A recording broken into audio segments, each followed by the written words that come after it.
కామారెడ్డి జిల్లా కేంద్రంలోని KRK sunshine charitable trust ఆధ్వర్యంలో స్కిల్ డెవలప్మెంట్ సెంటర్ లో మహిళలు tailoring, mehndi, designing, spoken English, beautician, computer training తో ఉత్తీర్ణత పొందిన వారికి సర్టిఫికేషన్ కార్యక్రమం నిర్వహించారు. కార్యక్రమానికి ముఖ్య అతిథులుగా జిల్లా చైల్డ్ ప్రొటెక్షన్ ఆఫీసర్ శ్రవంతి, షీటింగ్ డివిజన్ ఇన్ఛార్జ్ కానిస్టేబుల్ సౌజన్య, మానవ అక్రమ రవాణా నివారణ విభాగం సభ్యులు రాజేందర్ హాజరై కావడం జరిగింది. ఈ సందర్భంగా జిల్లా చైల్డ్ ప్రొటెక్షన్ ఆఫీసర్ శ్రవంతి మాట్లాడారు. కేఆర్కే సన్షైన్ చారిటబుల్ ట్రస్ట్ వ్యవస్థాపకులు మరియు డైరెక్టర్ మహమ్మద్ ఖలీలుల్లా చిన్న పిల్లల కొరకు ఇంద్రానగర్ కాలంలో ఎన్నో సంవత్సరాలుగా ప్రతిరోజు అన్నదాన కార్యక్రమం నిర్వహించడం జరిగిందని, వృత్తి, విద్య ప్రతి ఒక్క మహిళ తప్పకుండా నేర్చుకోవాలని, జీవితంలో తమ కాళ్లపై నిలవాలని మంచి కార్యక్రమం చేయడం జరిగిందని తెలిపారు. షీటింగ్ డివిజన్ ఇన్ఛార్జ్ సౌజన్య మాట్లాడారు. మహిళలు యువకులతో సమానంగా అన్ని రంగాలలో రాణించాలని తెలిపారు. యువత అన్ని రంగాల్లో రాణిస్తేనే ఫ్యామిలీకి కూడా సపోర్ట్ చేసిన వాళ్ళవుతారు. దీనివల్ల సమాజం కూడా అభివృద్ధి చెందుతుందని తెలిపారు. కార్యక్రమంలో కేఆర్కే సన్షైన్ చారిటబుల్ ట్రస్ట్ వ్యవస్థాపకులు మరియు director Mohammed Khalilullah, field incharge స్వప్న, సెక్రటరీ శ్రీనివాస్, కోఆర్డినేటర్ స్నేహ, సాలేహా, విజయ, అస్మా, టీం మహిళలు పాల్గొన్నారు.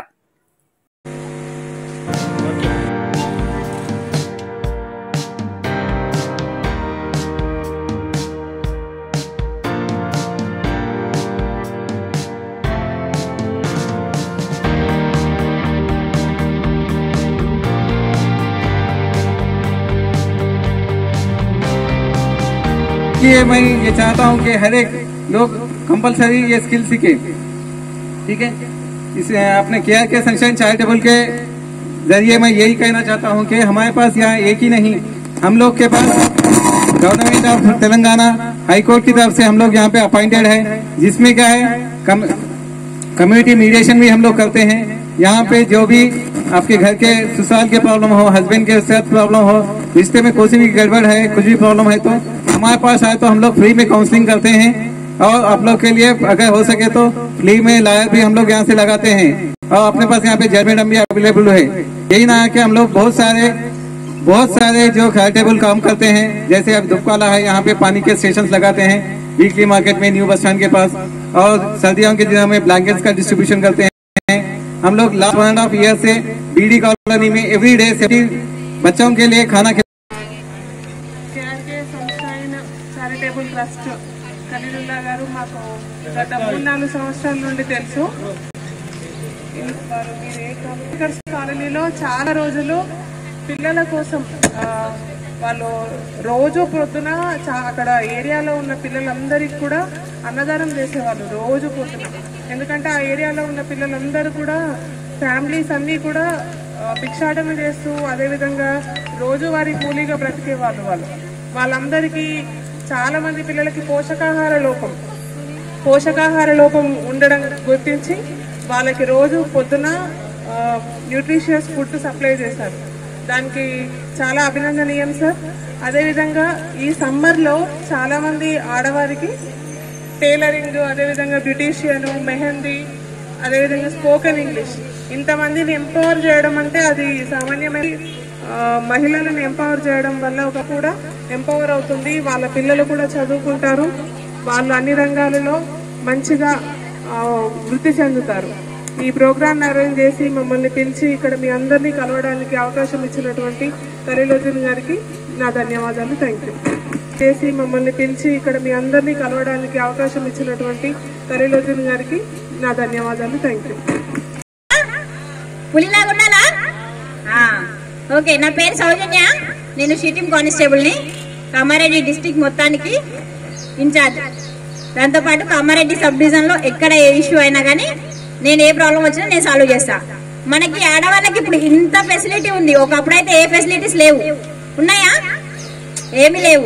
ఎప్పుడైనా ఎంత చదివినా ఆడపిల్ల అంటే ఆడపిల్ల వంటింట్లోనే చేయాలి అనే ఒక థాట్ ఉండేది. కానీ ఇప్పుడు మనకు వచ్చిన గవర్నమెంట్ తో పాటు ఎన్జిఓ సంస్థలు కొన్ని ఇట్లా మెహందీ అనేసి, మిషన్ అని, ఇంకా చాలా రకాలుగా మనకు ఆర్థిక పరంగా చాలా హెల్ప్ చేస్తుంది.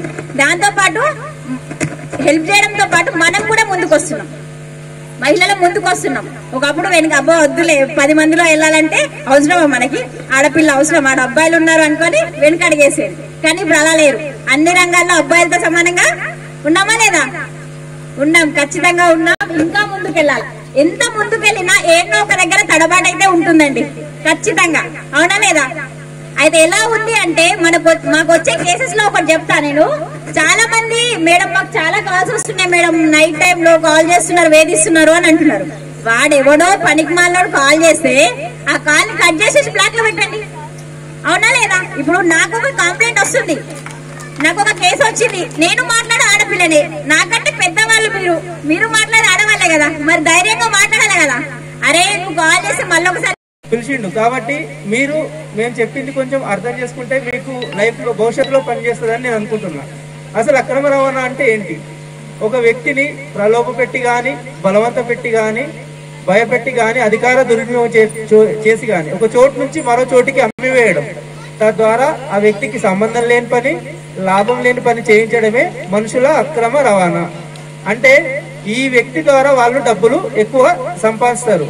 కాబట్టి వాస్తవానికి ఈ అక్రమ రవాణా ఎవరు చేసే అవకాశం ఉంటది? ఫస్ట్ పేదరికంలో ఉన్న వాళ్ళు, నాకు తెలిసి మనందరం అనుకుంటున్నా. నిరుద్యోగులు మనమే, నిరక్షరాస్యులు మనమే అయి ఉంటాం అని అనుకుంటున్నాం. దీంతో పాటు స్కిల్ లేకపోవడం, బతకడం కోసం అంటే జీవనం సాగించడం కోసం మనం స్కిల్ తోటి, అంటే ఏదో ఒక స్కిల్ లేకుండా ఉండి ఎవరు చెప్తే అది వినే పరిస్థితులు ఉండడం. ఎందుకు అంటే ప్రలోభాలు ఎప్పుడు పెడతారు? మనకు స్కిల్ లేనప్పుడే. ఎందుకంటే నీకు ఇక్కడ హైదరాబాద్ లో జాబ్ ఇప్పిస్తామని చెప్పి తీసుకెళ్లి, ఇంకా జాబ్లు ఇప్పిస్తామని చెప్పి తీసుకెళ్లి ఏం చేస్తారు? మనకి అంటే వేరే వేరే దేశాలకు అమ్మేస్తారు, వ్యభిచారపు పనులకు అమ్మేస్తారు. ప్రపంచంలో భారతదేశం వ్యభిచార